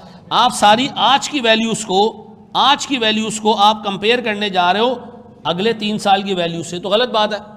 तो इसको भी हमें क्या करना पड़ेगा? आज की टर्म्स में लाना पड़ेगा। तो आज की टर्म्स में लाने के लिए हम इसको क्या करेंगे? डिस्काउंट करेंगे, पीछे लेकर आएंगे, इसको छोटा करेंगे। कैसे? अब एग्जाम में तुम्हें क्या देगा? एक रेट देगा। डिस्काउंट रेट आपको एग्जामिनर कह रहा है जी 8% है। कितना? 8%। कैसे इसकी प्रेजेंट वैल्यू निकालूं? Divided by 1 + 8% raise to the power, ये 1 साल बाद मिलना है। ये कब मिलना है? ये कब मिलना है? ये कब मिलना है? 2 साल बाद। ये कब मिलना है? तो इसकी पावर कितनी होगी सर? 3। ऐसा। अब बताओ ये कितना है? ये कितना है? 278। राउंड ऑफ करो, ये 257, ये 200 है ऊपर, 171, ये 238। अब बताओ हमारे पास ये तीनों मिला के कितने हो गए? 680। अब बताओ अगर हम इस एसेट की कैरिंग अमाउंट कितनी है? कब? आज। इसकी फेयर वैल्यू कितनी है? 650। कब? आज। इसकी वैल्यू इन यूज कितनी है? 687। कब? आज की टर्म्स में। आज की टर्म्स में। ऐसा है। अब बताओ मैं 650 को 687 से कंपेयर कर सकता हूं? अब बताओ मैं कहूं इसको चलाऊं या बेचूं? चलाएं, कितने मिलेंगे? तो ये क्या हो गई हमारी रिकवरेबल अमाउंट। अब बताओ कैरिंग अमाउंट कितनी है? 800। रिकवर करेंगे तो कितने मिलेंगे? मैक्सिमम 600। अब बताओ हमारी इंपेयरमेंट कितने की है? तो बताओ हम इंपेयरमेंट रिकॉर्ड कैसे करें? इंपेयरमेंट लॉस डेबिट 113 और ऐसा है। ये बात भेजे में बैठी। अब बताओ जी वैल्यू न्यूज़ की डिस्काउंटिंग क्यों करते?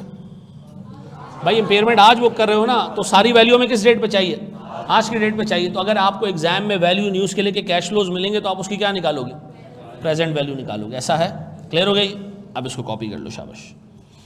सॉल्व करने का फॉर्मेट ऐसा होगा। अच्छा एक चीज़ और नोट करो, अगर कोई बंदा करता ये कि फॉर्मेट वैल्यू न्यूज़ का ऐसे नहीं बनाता जैसे हमने बनाया, ऐसे बनाता है उसको, क्या उसके नंबर कटेंगे? नहीं। फॉर्मेट जहाँ चाहिए होगा ना, मैं आपको बताऊंगा कि यहाँ फॉर्मेट का ख्याल रखना। अदरवाइज आप इस कैलकुलेशन को इस तरह टेबल बनाने की जगह इस तरह टेबल बना सकते हैं। ठीक है जी, आप ईयर 1, ईयर 2, ईयर 3 रख दें और कैश फ्लो सामने रख दें, कोई फर्क नहीं पड़ता इससे। ठीक है जी, बड़े हम आगे दोस्त। अब आओ मैं आपको एक सवाल दे रहा हूं, दोबारा छोटा सा एक सवाल आपको दे रहा हूं। बोर्ड पर देखिएगा मेरे प्यारे बच्चों, सारी चीज़ें छोड़ दें सर, बोर्ड पर देखें दोस्त। मुझे बताएं सर, मेरा एक एसेट है, से मैं अगेन गाड़ी पे बात करूंगा सर। ये गाड़ी है सर हमारी एक। सर इस गाड़ी से हम क्या कर रहे हैं जनाब, इसको ऊबर में हम चला रहे हैं। हमारे पास इस एसेट का कैरिंग अमाउंट है से 1000 रुपये। कितने? और किस डेट पर है? 1 जनवरी 2025। डन। अच्छा जी, मैं मार्केट गया इसको बेचने के लिए, तो पता चला कि आराम से इसके 900 रुपये मिल जाएंगे, लेकिन इसको बेचने पे ख़र्चा वर्चा तकरीबन कोई 100 रुपये का आ जाएगा। तो हमारे पास जैसे 150 रुपये का आ जाएगा। कितने पैसे मिलेंगे हमें? 750। लेकिन अगर हम इसको चलाएं, इस एसेट, गौर सुनना, सारी चीज़ें छोड़ दो, गौर से सुनना। हमें लगता है कि ये एसेट इंशाअल्लाह ताला अगले 3 साल चलेगा। कितने साल? 3 साल चलेगा। तो जब हम ये गाड़ी चलाएंगे ना, तो हमें क्या मिलेगा? किराया मिलेगा। क्या मिलेगा हमें? फेयर मिलेगा हमें। ये मिलेगा जी 400 और 300। गौर सुनना, सीधी सी बात है। तो ये जो किराया आपको मिलेगा, तो आप गाड़ी में क्या डालोगे? पानी डालोगे? नहीं सर, पेट्रोल डालोगे। तो हमारे पास कुछ खर्चा आएगा। किसका? सर हमारे पास कोई 100 रुपये का पेट्रोल यहाँ लगेगा, कोई 100 रुपये का पेट्रोल यहाँ लगेगा, और कोई 80 रुपये का पेट्रोल यहाँ लगेगा। ऐसा? ये नेगेटिव, ये ब्रैकेट का क्या मतलब होता है? Minus, negative. ठीक है जी। तो इसका मतलब है 400 कमाने के लिए 100 का खर्चा करना पड़ेगा। ऐसा है या नहीं? फिर सर हमें सीधी सी बात है, गाड़ी ख़राब भी होगी बार बार, तो हमें क्या करना पड़ेगा? इसको रिपेयर और मेंटेनेंस भी करनी पड़ेगी इसकी। तो हमें लगता है जी कि 10 रुपये यहाँ खर्च हो जाएंगे, 10 रुपये इधर खर्च हो जाएंगे, और गाड़ी तीसरे साल में बहुत बुरी हालत में होगी, तो शायद 20 रुपये यहाँ खर्च हो जाए। ये क्या है? अंदाज़ा। क्या है ये? इतना फेयर मिलेगा, अंदाज़ा। इतना पेट्रोल लगेगा, अंदाज़ा। इतना रिपेयर एंड मेंटेनेंस लगेगा, अंदाज़ा। ऐसा? उसके बाद 3 साल बाद ये गाड़ी एक लाश बन चुकी होगी और हम उठा के क्या करेंगे, फेंक देंगे। इसको बेचेंगे नहीं, क्या कर देंगे, फेंक देंगे। अब बताओ सर, मेरे पास इस एसेट से कितने पैसे रिकवर होते हुए नजर आ रहे हैं? कितने? 200, ये भी 290 और ये 200। अब बताओ प्रेजेंट वैल्यू में किसकी निकालूं? इन नेट कैश फ्लोज की निकालें। किसकी निकालें? और प्रेजेंट वैल्यू क्यों निकाल रहे हो? सारी चीजें आज की टर्म्स में, तो ये वैल्यू न्यूज भी क्या होनी चाहिए? अब बताओ वैल्यू न्यूज होती क्या है? एसेट से मिलने वाले नेट कैश फ्लोज। कौन से कैश फ्लोज? एसेट से, एसेट के इस्तेमाल से मिलने वाले नेट कैश फ्लोज की प्रेजेंट वैल्यू क्या है? Value news. एसेट के इस्तेमाल से मिलने वाले नेट कैश फ्लोज की प्रेजेंट वैल्यू क्या है जी? Value news. ऐसा है, फिर रिपीट कर दूं, वैल्यू न्यूज प्रेजेंट वैल्यू है उन तमाम कैश फ्लोज की, नेट कैश फ्लोज की, जो आप एसेट को इस्तेमाल करके जनरेट करेंगे। ऐसा है, मुझे बताओ हमारे नेट कैश फ्लोज 290, 290 और 200 हैं। ऐसा, ये कैसे हासिल होंगे हमें? कैसे हासिल होंगे हमें? एसेट को इस्तेमाल करके मनुष्यों, कैसे हासिल होंगे? एसेट को इस्तेमाल करके। बेचेंगे तो क्या मिलेगा? 750। आगे जाते जा रहे हो, पीछे भूलते जा रहे हो। एसेट है कितने का? कैरिंग अमाउंट कितनी है? चलाएं तो कितने मिले? 290, 290, 200। चलाएं तो कितने मिले मनुष्यों? सवाल तरीके से सुना करो, अंट शंट जवाब दे देते हो। मैंने कहा चलाएंगे तो कितने मिलेंगे? 750। नहीं, एक बंदा इंटरव्यू देने जाता है, उससे इंटरव्यूअर पूछता है कि पाकिस्तान कब आज़ाद हुआ? कहता है 1947 में। तो उससे पूछता है कि जी किसने आज़ाद कराया? कहते हैं नाम तो बहुत लोगों के आते हैं, लेकिन कायदा मोहम्मद अली जिन्ना को माना जाता है। तो उसको यकीन था कि ये बाहर जाएगा तो जो दूसरे इंटरव्यूअर्स हैं उनको बताएगा कि मैं सवाल क्या पूछा। तो कहते हैं बाहर जा रहे हो ना तो किसी को सवाल नहीं बताना, और कसम वसम दे देता है। उस बंदा बाहर जाता है, लोग इंटरव्यूअर और बैठे होते हैं, इंटरव्यूज बैठे होते हैं। तो इंटरव्यू इससे पूछता है कि भाई क्या पूछ रहा है अंदर? बोलता है मना किया है, सवाल नहीं बता सकता, जवाब बता सकता हूँ। 1947 और कायद आज़म मोहम्मद अली। वो आगे बैठता है इंटरव्यू देने के लिए, तो उससे इंटरव्यूअर सवाल अलग पूछता है।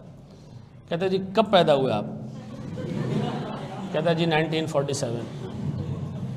तो पागल पागल हो गया क्या? कह रहा अब्बा का नाम क्या है तुम्हारा?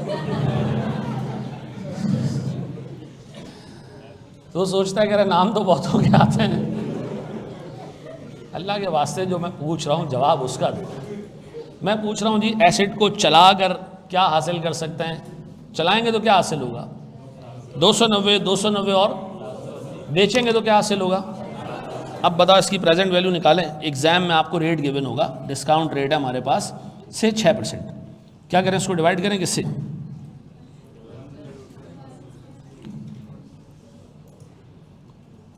और डिवाइडेड बाय 3। कितना? ये कितना आ रहा है? 274। ये 150, 258, 243। अब बताओ ये कितना हो जाता है? ये बेटा आला नस्ल की एक भयंकर किस्म का नशा होता है जी। 168। रिलाय कर रहा हूं मैं आपकी बात पे। कितना? 700 पूरे पूरे। अब बताओ जी, पहली दफा एसेट को चलाकर उतना पैसा नहीं बन रहा जितना बेच के मिल रहा है, तो बताओ यहां पर हमारे पास रिकवरेबल अमाउंट क्या होगी? 750। ऐसा? तो बताओ अगर मैं आपसे कहूं कैरिंग अमाउंट कितनी? 1000। फेयर वैल्यू कितनी? सॉरी, रिकवरेबल अमाउंट कितनी?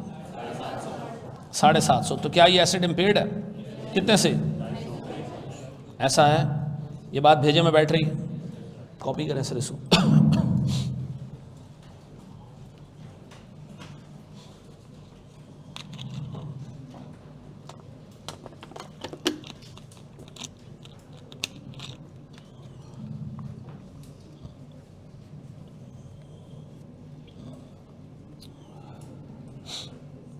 अगर पेपर में डायरेक्ट टोटल करके लिख दें कोई फ़र्क नहीं पड़ता, इसकी प्रेजेंट वैल्यू का टोटल डायरेक्ट भी लिख सकते हो, ठीक है जी।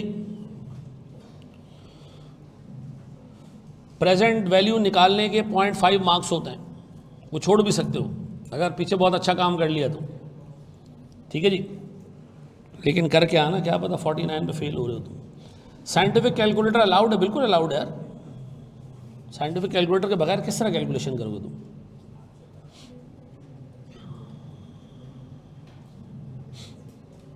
हाँ जी, किसी के पास वो वाला कैलकुलेटर है जो बड़ा सारा कैलकुलेटर होता है?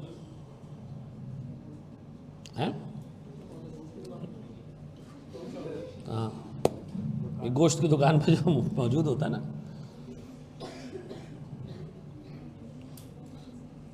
कुछ ज़माने पहले हम जब क्लास शुरू करते थे तो मैं बच्चों में कैलकुलेटर्स बांटता था। 7-8 कैलकुलेटर मैंने मेरे पास रखे होते थे, अभी मेरे पास पड़े हैं।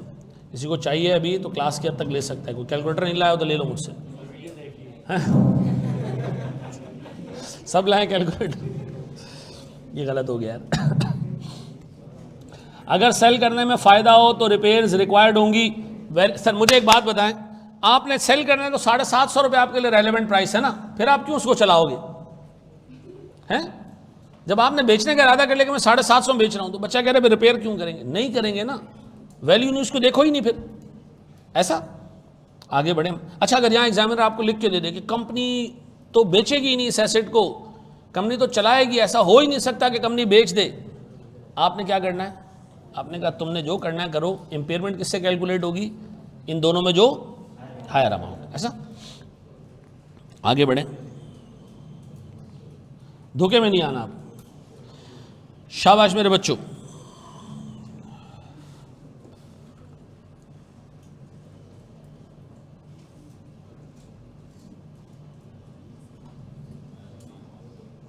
आगे बढ़े, आओ मेरे प्यारे बच्चों, आगे आए। कर लिए कॉपी?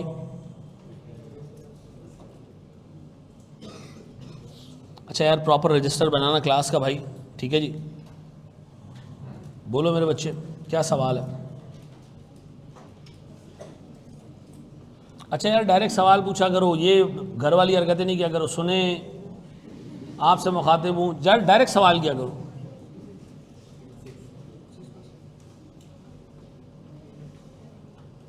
चलो जी, 250 का हमारे पास इम्पेयरमेंट लॉस है।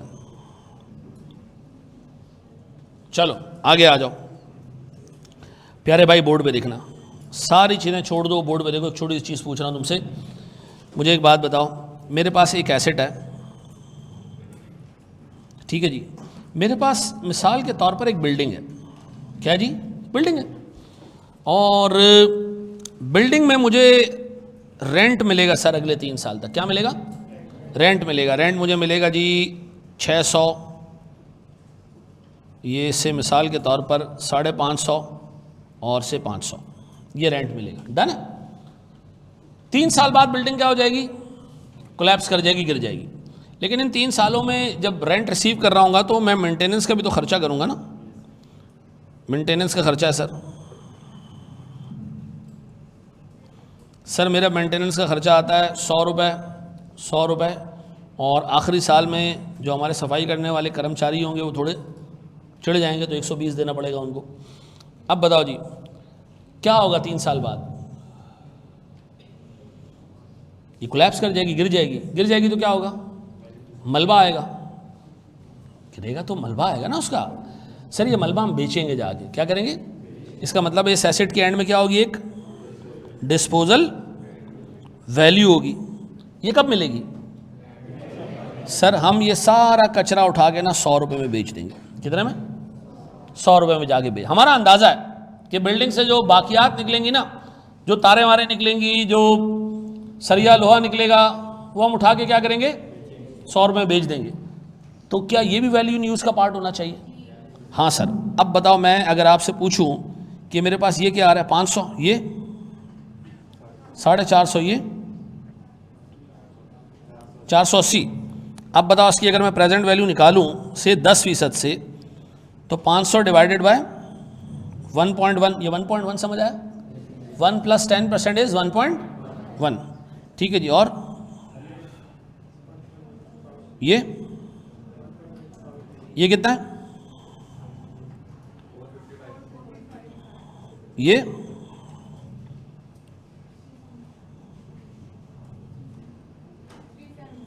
3,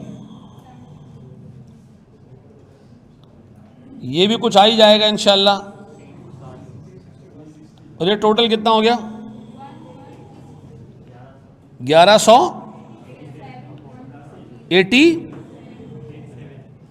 1187 बोर्ड पे देखना। अब बताओ ये वैल्यू इन यूज इफेक्टिवली है क्या? Value in use is the present value of what?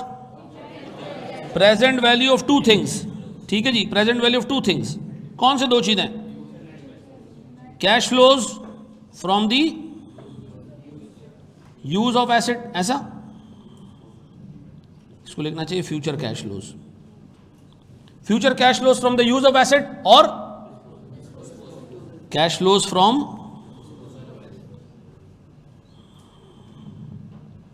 Disposal of assets, ऐसा। ये दोनों चीजें आपने वैल्यू इन यूज में लेनी, और फिर क्या करना है आपने उसकी। अच्छा अब एक बात बताओ, ये 100 रुपए को हमने पहले साल क्यों नहीं लिया, यहां क्यों नहीं लिया? बस जहां डिस्पोज करोगे वहां लोगे ना कैश लो। बिल्डिंग को पहले दिन ही गिरा दोगे तो आगे का किराया कहां से लेकर आओगे? गिराएंगे कब बिल्डिंग को?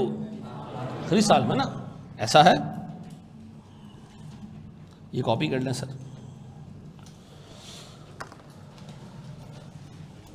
सेकेंड ईयर की नेट वैल्यू 150, अभी 350 नहीं है भाई, ये 550 है यार। थोड़ा मेरे साथ सीख जाओगे थोड़ी देर में, ठीक है जी।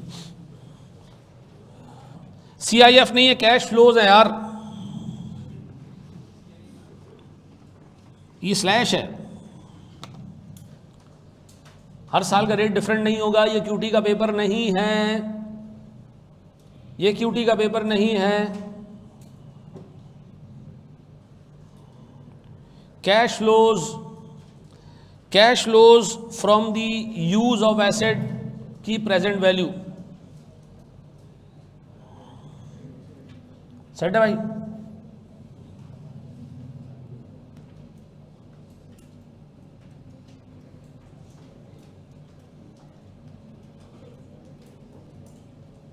कैश फ्लोज अगर पॉजिटिव हो या नेगेटिव हो, दोनों की प्रेजेंट वैल्यू निकालनी है भाई। जी दानिश भाई, नहीं ये फ्यूचर के लिहाज से होगी हसीबुल्ला। नेट कैश फ्लोज को डिस्काउंट करना है। बढ़े आगे, सुनो सारी चीजें छोड़ दो, बोर्ड पर देखो। डेमो कितने दिन, डेमो क्या? अच्छा क्लासेस, डेमो क्लासेस 4-5 क्लासेस और होंगी।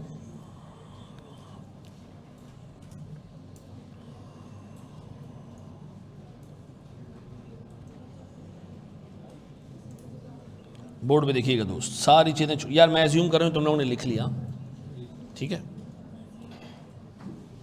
सारी चीजें छोड़ो, बोर्ड पर देखो, बोर्ड पर देखो। हमारा जिस तरीके से सुनना, वहाँ मैं तुम्हारे अब मतलब तुम्हारे दिमाग पर रिलाय कर रहा हूँ कि तुम्हें चीज़ें समझ आ गई हैं। मैं थोड़ा सा जो है हर सवाल को स्लाइटली टेक्निकल करता जाऊँगा, ठीक है। मुझे एक बात बताएं, मेरे पास एक एसेट है जिसका कैरिंग अमाउंट है से 160 रुपये, डन है जी। इस एसेट की fair value less cost to sell है 140, डन है। फिर क्या चाहिए हमें? Value in use. आपसे एग्जामिनर कह रहा है इस एसेट की रिमेनिंग लाइफ है, अभी पूछोगे रैम लाइफ क्या होती है? रिमेनिंग लाइफ है 3 साल, ऐसा है। और इन 3 सालों में इनफ्लोज हमें मिलेंगे। इनफ्लोज का क्या मतलब होता है? पैसे आना। इनफ्लोज हमें मिलेंगे 100 रुपये पर ईयर, आउटफ्लोज होंगे 40 रुपये पर ईयर, ठीक है जी। फिर क्या होगा 3 साल बाद? एंड में इसको हम क्या करेंगे? डिस्पोजल वैल्यू इसकी एंड पे होगी 20 रुपये। ये मलबा वलबा जो बेचते हैं बिल्डिंग का, एक बंदा आके कहता है जी ये बिल्डिंग गिर गई है, इसको हम 20 रुपये में ख़रीदने को तैयार हैं, तो सीधी सी बात है वो कचरा उठवाने पे भी तो खर्चा आता होगा ना, ऐसा है या नहीं है? तो एंड पे एसेट बेचोगे तो हो सकता है ना कि थोड़ा खर्चा है एंड पे, किसी भी गाड़ी को एसेट को एंड पे आके बेचोगे यूजफुल लाइफ के एंड पे, तो ब्रोकरेज तो तब भी देनी पड़ती होगी ना, ऐसा है या नहीं है? आज अगर बेच रहे हो तो ब्रोकरेज दे रहे हो, 3 साल बाद बेचोगे तो तब भी थोड़ा बहुत खर्चा तो करना पड़ेगा ना। एसेट एंड में कितने पे बिकेगा? एसेट एंड पे कितने का बिकेगा? 20 रुपए नजर आ रहे हैं तो क्या मुंह पे लॉक लगा हुआ है क्या? बोलो ना भाई, एसेट 20 का बिकेगा, लेकिन इसको 20 का बेचने में हमें 2 रुपए का क्या करना पड़ेगा? कॉस्ट लगानी पड़ेगी। ऐसा नेट कितने मिलेंगे? अब बताओ, अगर मैं आपसे पूछूं इस एसेट की कैरिंग अमाउंट कितनी है? 160। अभी बेचूं तो 140 मिल जाए, चलाऊं तो तीनों सालों में 100 मिलेंगे। तीनों सालों में खर्चा कितने का होगा? 40 और एंड में कितने मिलेंगे? 20 नहीं, कितने? 18। अब बताओ, डिस्काउंट रेट है हमारे पास से 12%। मुझे बताओ ये एसेट इंपेयर्ड है या नहीं?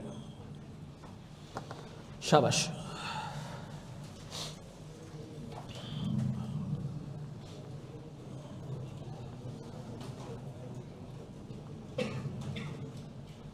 इतना चल जाता है अरबाज पेपर में।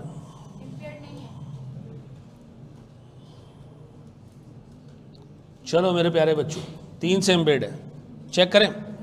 आओ जी, मुझे बताओ, मेरे पास सबसे पहले पहला साल, फिर दूसरा साल, फिर तीसरा साल। वैल्यू न्यूज़ पहले निकाल लेते हैं। मुझे बताओ मेरे पास इनफ्लोज कितने? अगर कोई बंदा पेपर में डायरेक्ट जाकर 100 और 100 की जगह और आउटफ्लोज में 40 और 40 की जगह क्या कर दे, नेट करके 60 लिख दे तो कोई मसला है? कोई मसला नहीं है। ठीक है जी, आप नेट 60 लिख देना, कोई टेंशन नहीं है। ठीक है जी, फिर एंड में क्या है जी? डिस्पोजल है कितने का? 18 का। अब एक बच्चा पूछता है, अगर मैं सर इसको 2 लाइनों में लिख दूं 20 और 2, कोई मसला नहीं है, कोई टेंशन नहीं है। अब बताओ हमारे पास बच क्या गया? 60 और प्रेजेंट वैल्यू निकालने किस रेट से? ये सब की प्रेजेंट वैल्यू डायरेक्ट निकाल दिया तुमने। 157 पक्का? कितने लोग 157 नहीं आ रहा? तो छुट्टी उट्टी करके मर जाओ यार, अगर प्रेजेंट वैल्यू भी नहीं आ रही तो। ये कैश फ्लो सही आ रहे हैं 60 78।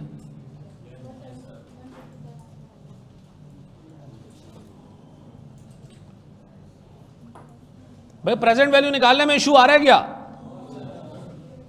पक्का? शदाद तुम्हारा क्या मसला आ रहा है? प्रेजेंट वैल्यू गलत आ रही है क्या? 157 ही आ रही है। चलो जी, अब बताओ, चेक कर लो, नहीं हो तो मुझे बताओ, फिर हम उसको देख लेते हैं। मुझे बताया मेरे पास कैरिंग अमाउंट कितनी है? 160। Fair value less cost to sell कितना है? 140। सॉरी, मेरे पास वैल्यू इन यूज कितना है? हाईएस्ट वैल्यू सर, या हायर वैल्यू इन दोनों में से? 157। Comparing it with carrying amount would result in an impairment of, ऐसा है या नहीं है? आज की क्लास में हमने बेसिक इम्पेयरमेंट को कवर किया, ऐसा है। कर लोगे, मैंने आगे की चीज़ें देख लोगे, मतलब ये समझ आ गया।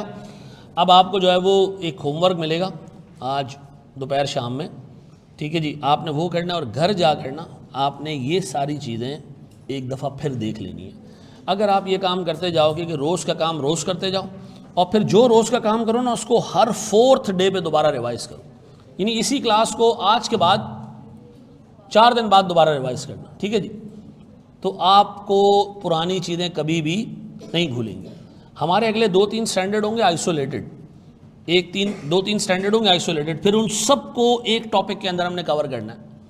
तो ये नॉलेज अगर आपकी ओवर द पीरियड वीक होती जाएगी ना, तो फिर जब आप इसको एक जगह कंसोलिडेट करने होंगे वो फंसोगे। फिर ये भी आप करेले काट रहे हो, थोड़ी देर में आप जो है वो टमाटर काटोगे, फिर आप प्याज काटोगे, फिर हमने क्या करना है, इनका सालन बनाना है। सालन बनाते वक्त वो या भूलना मत कि करेले काटे थे।